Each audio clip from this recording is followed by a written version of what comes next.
बड' लेटेस्ट आपडेटआव बयखौबो बरायबाय। दिनैनि रादाबखौ फरायदों आं प्रमद खाख्लारि। गिबि निउसआव दङ बिहाराव सारअन्थाइ गावनायजों सा 16 सुबुंनि जिउ खहा। बिहारनि मोन 7 जिल्लायाव सारअन्थाइ गावनायजों गासै सा 16 सुबुंनि जिउ खहा।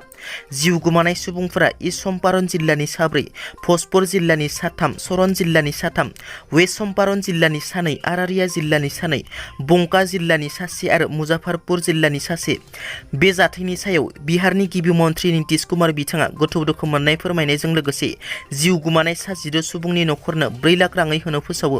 मख'नो गोनांदि बिनि सिगांबो बिहाराव थांनाय 20 जुन खालाराव सारअन्थाइ गावनायजों सा 17 सुबुंनि जिउ खहा जादों।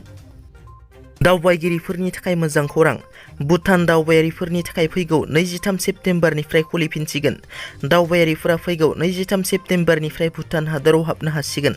मख'नो गोनांदि कभिड-19नि थाखाय गोबाव सम भुटान हादराव हाबनो होनाय जायाखैमोन। रिहेबिलिटेसनखौ मोननाय बारग' एन.डी.एफ.बी बिथांमोननि थाखाय बि सावरायग्रा बिथांनि गोनांथार फोसावनाय। जाय बारग' एन.डी.एफ.बी बिथांमोना सा 4,000निबो बारा रिहेबिलिटेसनखौ मोननाय जादों। बिथांमोननि आधार लिंक खालामनाय बेंक एकाउन्ट फट'कपिखौ थाबैनो साननैनि गेजेरावनो बि सावरायग्राया गावनिसिम गथायनो थाखाय खावलायो। स्पेसियेल ब्रान्चनिफ्राय गासैखौबो बिहरनाय जादों होनना एम.सि.एल.ए. सायखं बसुमतारी उरुफे बि सावरायग्रा बिथाङा फेसबुक पस्टनि गेजेरजों मिथिहोयो। डकुमेन्टस गथायनाय जायगानि मुङानो जादों हायेननि फार्म। बि सावरायग्रा फामु इस्ट थिंकुबारि सिलगाग्रि। वुसु गेलेगिरि बर'नि फिसा सानमा ब्रह्मनो इउ.पि.पि.एल दोलोआ रांखान्थि अनसुंथाइ होदों। फैगौ 7 जुलाइनिफ्राय 17 जुलाइसिम आमेरिकायाव खुंजानो गोनां वर्ल्ड गेम्स 2022 आव बर'नि फिसा वुसु गेलेगिरि सानमा ब्रह्मआ बाहागो लागोन। वर्ल्ड गेम्सनि वुसु गेलेनायाव भारतनि जानानै बादायलायगोन सानमा ब्रह्मआ। क'क्राझार जिल्लानि सिङाव थानाय हालादल गामिनि राकेश ब्रह्मनि फिसाज्ला सानमा ब्रह्मआ भारतनि जानानै आमेरिकायाव खुंफुंजानो गोनां वर्ल्ड गेम्स 2022 आव गेलेनो खाबु मोननाय भारतनि गिबि गेलेगिरि। बिथाङा भारतनि गिबि वुसु गेलेगिरि जाय वर्ल्ड गेम्सआव भारतनि जानानै गेलेगोन।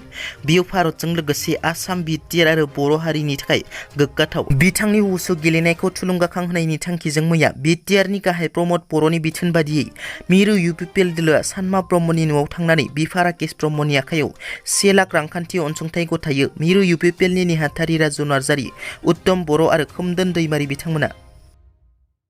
क'क्राझार जिल्लानि सिङाव थानाय बातारमारि गामिनि रायजो राजाफोरा आबाद मावनानै जाग्रा 36 बिघा हाखौ सरकारा सेनो नागिरनायखौ खौरां मोननानै क'क्राझार जिल्ला एबसुआ थांनानै खौरां लाहैदों।